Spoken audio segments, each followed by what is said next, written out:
So I have yet to watch a lot of the videos. I've seen a few, and I appreciate them. You should know when I see one because I'll probably put a comment. Um, Puro was here at least. Um, Gotten PMs and stuff. It's including offers of personal support.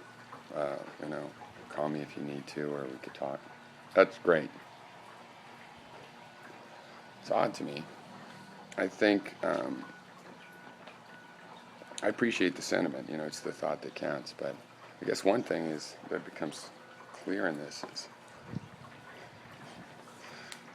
what kind of communication this is. Um, Thank you for your concern. I mean, so I guess it's true. I would not. I'm kind of a loner. In a hard time, I would just go and start meditating. Don't want any distractions. This is very different. Yeah, I had friends and family here 24/7 uh, until now. I've had people, not many requests for more information, and that'll be in good time, and it might not be anymore. There's no promises about that.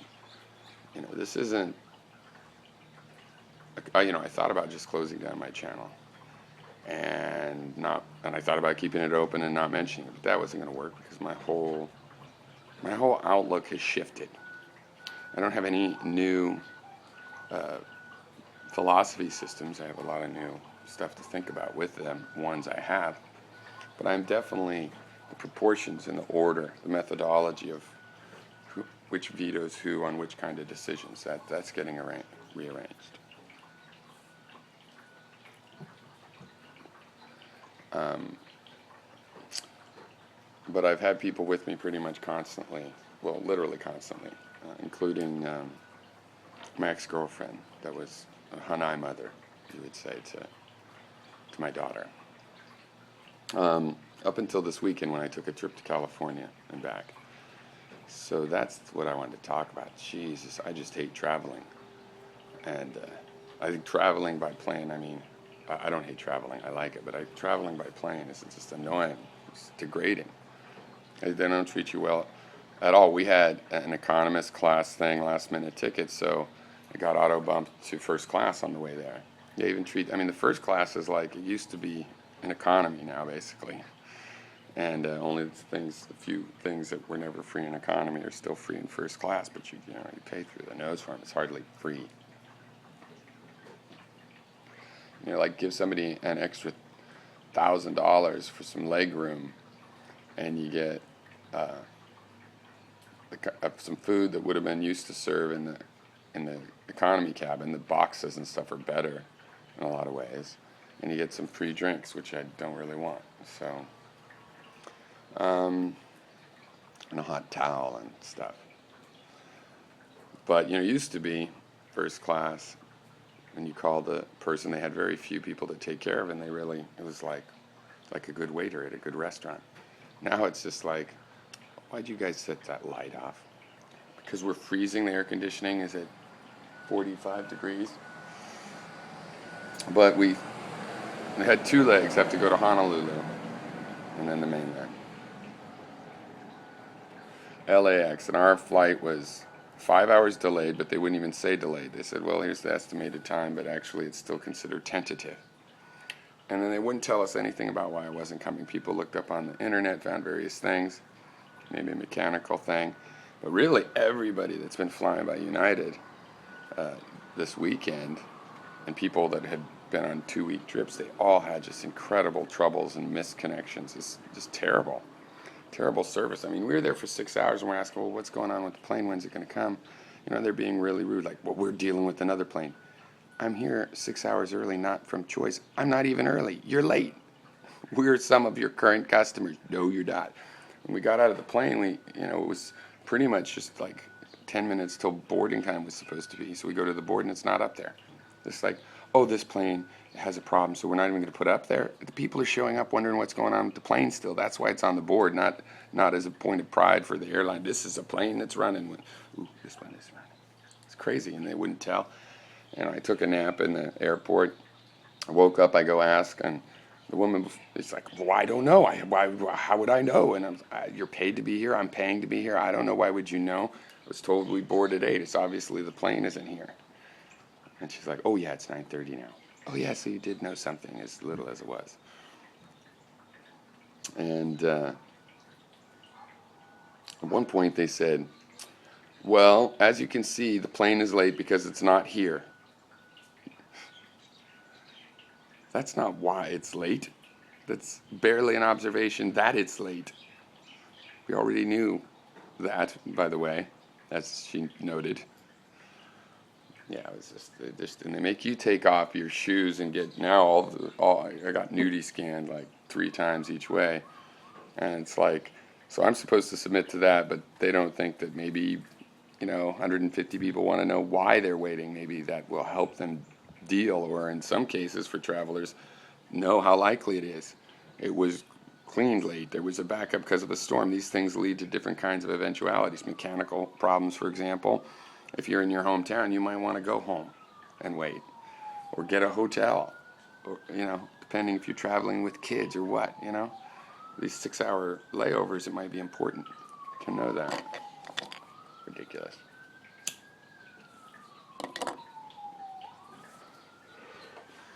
But yeah, it's probably dangerous for me to fly now a little bit with less to lose, I mean, now I have an 18-year-old daughter that's old enough on her own, ready to go on her own.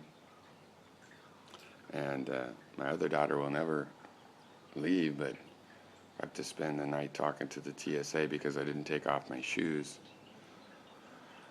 I was really kind of complaining a lot, but in a humorous way. The other passengers waiting thought it was quite funny, I think. But, just talking about the old days when you could give a ticket to somebody and they could get on the plane. I mean, that's a total piece of shit ripoff there. It's like, hey, for your safety, we can't let you give your ticket to somebody. But since you're not going to fly, we could sell the seat to somebody else full price. That's fair. That's not unsafe. You can walk up to the counter and buy a ticket and fly, but you can't sign your ticket over to somebody. No, that'd be nuts. And you guys are just like sheep the way you take this crap. I bring this stuff up. Nobody is indignant except for when you're in the airport. I was talking to people through the scanner and everything. It was like, there should be a law before they can make you take your shoes off. They need to show at least a mathematical study, but ideally an empirical study of exactly how many people that ought to save, or what kind of, well, it's just every once in a while somebody might blow something up with their shoe or toothpaste. And then in first class on United, you still get metal forks, metal knives, a glass to drink your wine in. They bring it in a wine bottle. And you can't bring nail clippers on. Whew. It's ridiculous.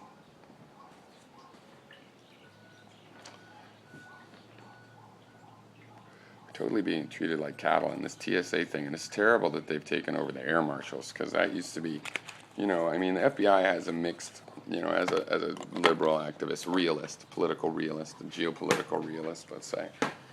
The FBI it's not like it's a bunch of saints in terms of all its missions, particular missions, but in the quality of its agents and its research and its fact-finding and its ability. Waco is something that becomes politicized. When it's not politicized, these guys are amazingly careful, compared to the CIA or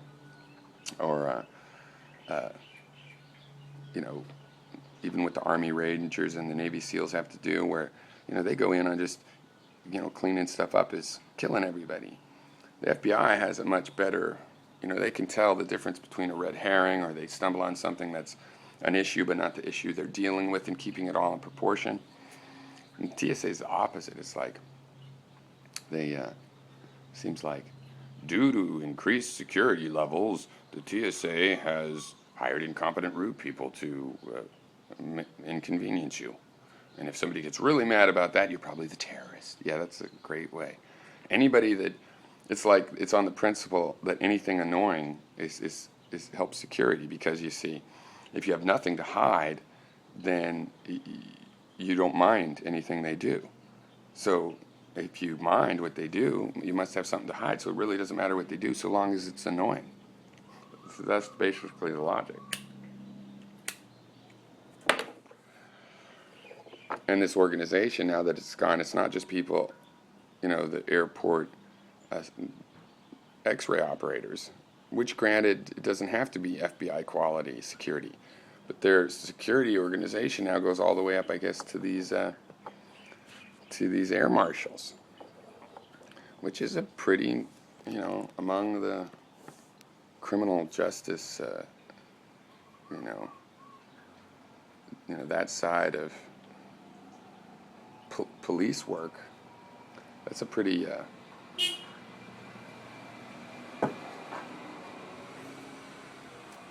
the neighborhood's really sympathetic and nice.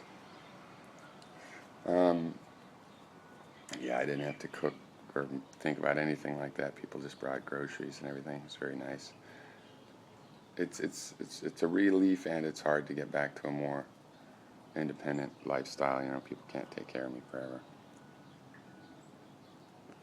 But anyway, the air marshals is kind of I don't know. It's sad they're grouped among the people that are forced to frisk, handicapped children because they're in wheelchairs.